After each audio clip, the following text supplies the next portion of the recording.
Assalamualaikum warahmatullahi wabarakatuh. Kita masuk ke materi kuliah dari rekayasa perangkat lunak, masuk ke bagian software konfigurasi manajemen. Bagian ini mengacu bagaimana kita memaintain function-function yang dibuat sebelumnya, kemudian jika ada perubahan dalam function tersebut atau perubahan minor maupun mayor di dalam function-function tersebut, haruslah dievaluasi, disetujui, dan dicatat. Inilah fungsi dari software configuration management.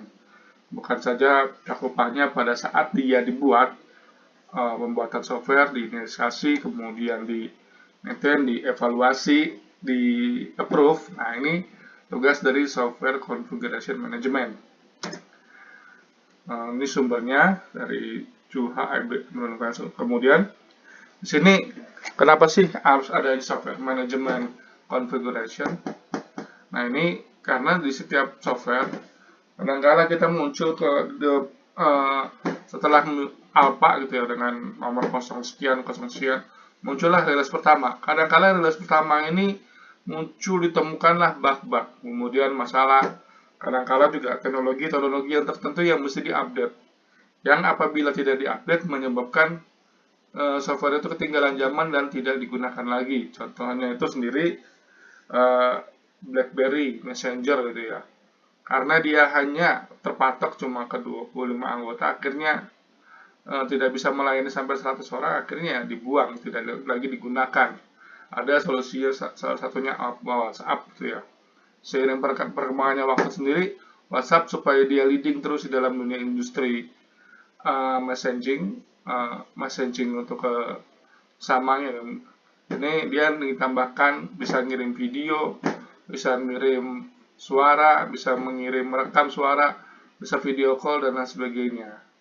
Itu dikatakan dia muncul rilis-rilisnya, rilis satu-satu, perubahannya minor. Kalau perubahannya mayor disebut sebagai beda rilis atau beda version. Ini version 1, nah ini muncul version 2. Ini WhatsApp terserah, saya kurang tahu paham versi berapa. Yang jelas dia sangat cepat perubahannya. Hal ini bisa terjadi karena adanya metode software ini, manajemen software seperti ini. Software itu tidak dibatasi hanya kepada human imagination atau imajinasi manusia atau pembuat si perancang softwarenya.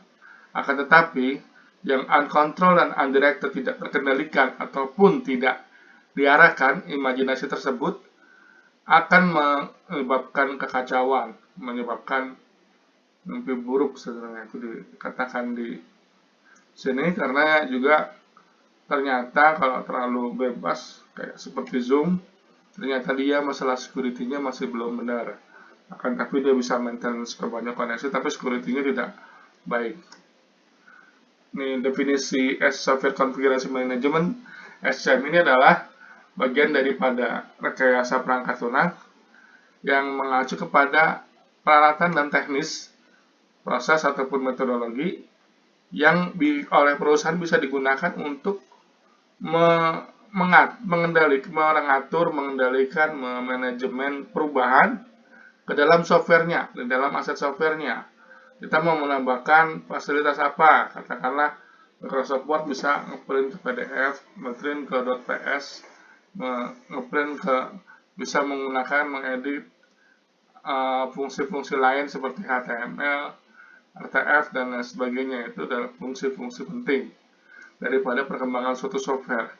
Jangan sampai arah daripada pembuatan software tersebut menyebabkan kekacauan. Ini definisinya yang lebih singkat adalah bagaimana kita mengendalikan evolusi atau perubahan daripada proyek pengembangan perangkat lunak. Nah, itu inti dari software configuration management SCM. Standarnya adalah dari IEEE standar 828 terakhir tahun 2012. Minimum required content of software configuration plan adalah minimum dari SCM ini adalah established atau stabil. Ada dan juga specific activity to be addressed and their requirement. Ada aktivitas tertentu yang ditentukan, kemudian memiliki kebutuhan tertentu untuk semua bagian daripada produk dari perangkat lunak tersebut kemudian ada di dalam life cycle-nya. Jadi setiap saat dibutuhkan sampai software tersebut discontinue atau sudah dibuang, tidak digunakan lagi, entah berganti nama ataupun berganti berganti semuanya, tidak digunakan lagi sama sekali. 828 SCM constitute a good configuring practice for all software project. SCM ini mengacu kepada penerapan rekayasa yang secara praktis pada semua proyek perangkat lunak, di mana fase pengembangan, kemudian fase pengembangan prototyping, ataupun juga mengacu kepada maintenance yang sedang berjalan. Hal ini menyebabkan peningkatan kehandalan dan juga kualitas daripada perangkat lunak. 828 dari standar di sininya menyediakan struktur untuk mengidentifikasi dan mengendalikan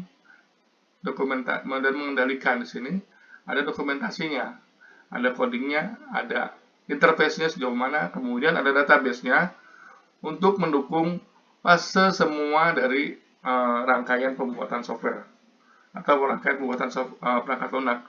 Tidak hanya pada saat pembuatan software, tapi pengembangan daripada softwarenya itu disediakan oleh SCM. Kemudian membantu pengembangan yang sudah ditentukan atau juga melakukan metodologi maintenance. Kemudian yang sesuai dengan kebutuhan, standar, policy itu kebijakan, organisasi, dan juga filosofi dari manajemennya. Menghasilkan manajemen dan juga informasi produk yang mengacu kepada daripada status baseline itu ya, status daripada baseline sudah selesai, jadi software di-approve, disetujui, dikatakan sebagai baseline. Kemudian perubahan pengendalian, test, release, audit, dan mengacu dan lain sebagainya. Ini bagian dari software SCM tadi, configuration management. Book, discipline of identifying the configuration of system, distinct point of time for purpose of automatically controlling, change to the configuration, maintaining the integrity and traceability of the configuration throughout the system life cycle. Mengacu kepada ilmu dari mengidentifikasi konfigurasi daripada sistem, di mana dibedakan titik pada saat pengembangan tergantung daripada tujuannya secara sistematis. Perubahan itu dikendalikan ke dalam konfigurasinya, kemudian di maintenance, kemudian menggabungkan, kemudian melakukan pemantauan konfigurasi tersebut pada saat software masih dalam life cycle, masuk pada saat masih digunakan ataupun masih dibuat. Dan ini menurut Swaybook 204, manajemen of FCM process dibagi jadi organization context of FCM, constraint, guardian, dan sebagainya, plumbing, dan lain sebagainya. Nah, ini garis besar daripada software configuration management FCM. Ini standar-standarnya. Nah, ini di dalam SCM itu sendiri ada configuration item ataupun produk-produk yang mengacu kepada variabel, mengacu kepada objek, mengacu kepada function, dan lain sebagainya. Any selected artifact file or set of selected artifact to manage its components and treated as single entity. Beberapa dikatakan sebagai artefak gitu ya, ataupun file bisa jadi mengacu kepada satu bagian daripada artefak atau file yang dipilih untuk di manage, itu diatur sehingga konfigurasinya dan diperlakukan sebagai entitas tunggal seperti codingnya, executable objeknya sendiri, scriptnya sendiri, dokumen, dan lain sebagainya. Kemudian agregasi daripada perangkat kelas lunak ataupun juga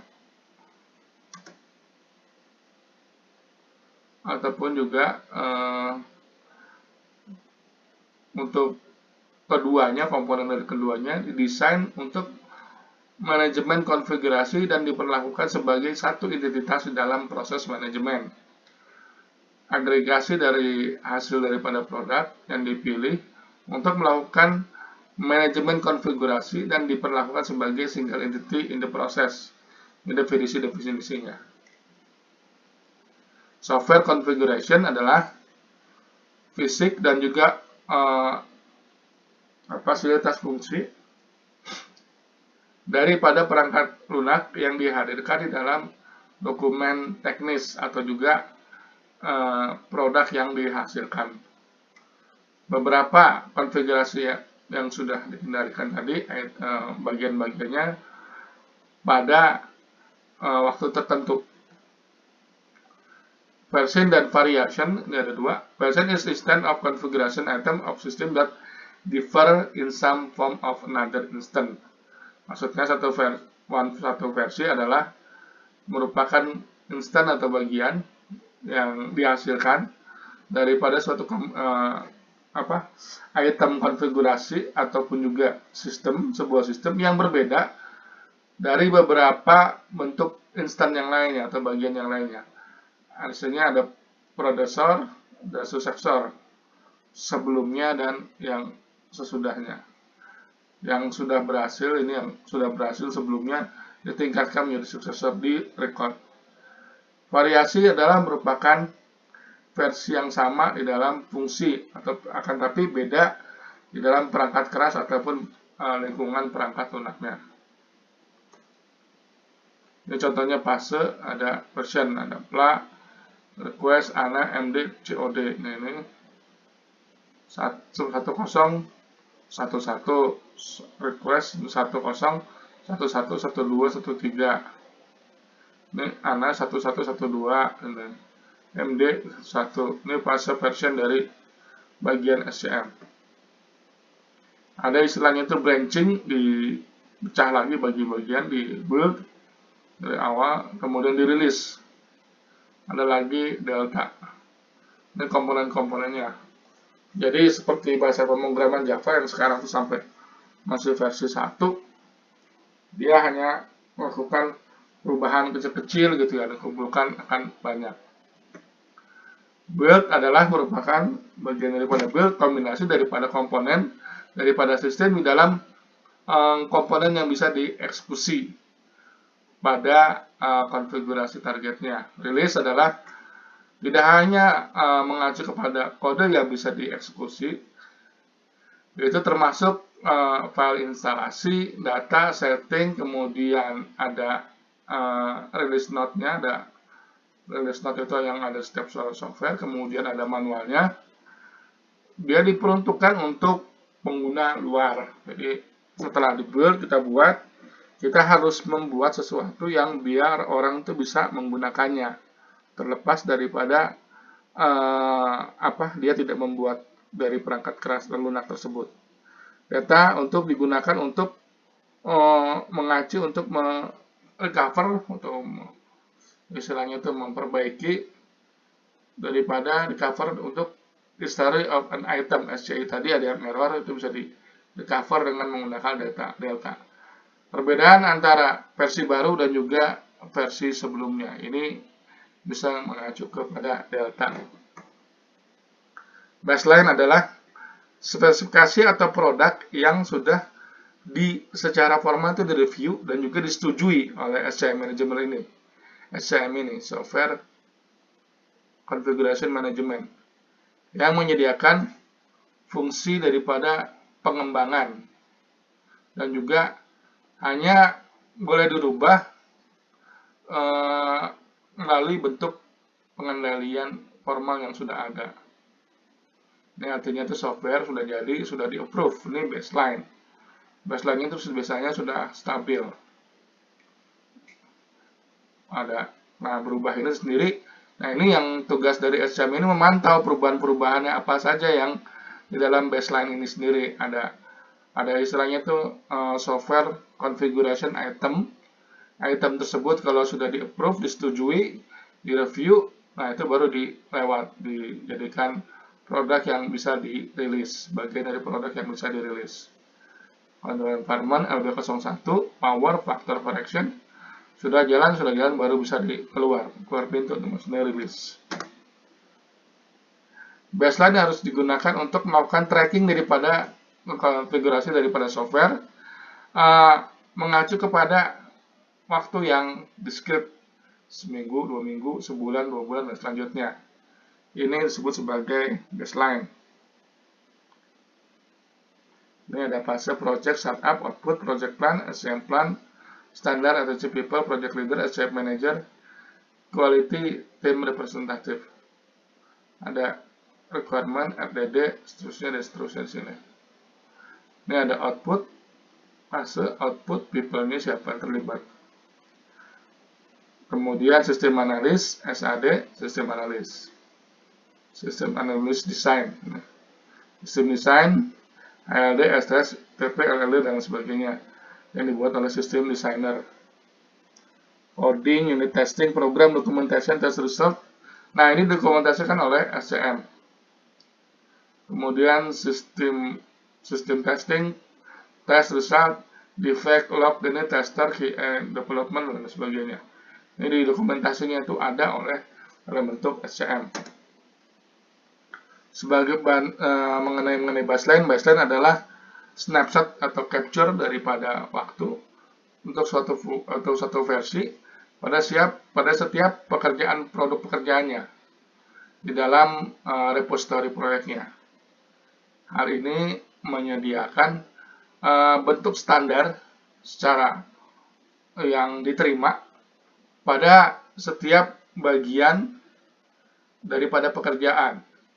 Hal ini merupakan dasar di mana hanya perubahan yang sudah disetujui yang boleh dibuat. Setelah pada baseline yang awal sudah dibentuk, setiap perubahan daripada baseline ini disimpan sebagai delta sampai semua baseline-nya itu sudah dibentuk gitu ya. Jadi ada beberapa baseline ini mengacu kepada item-item komponen-komponen tersendiri, di mana setelah komponennya itu disetujui baru lewat gitu ya.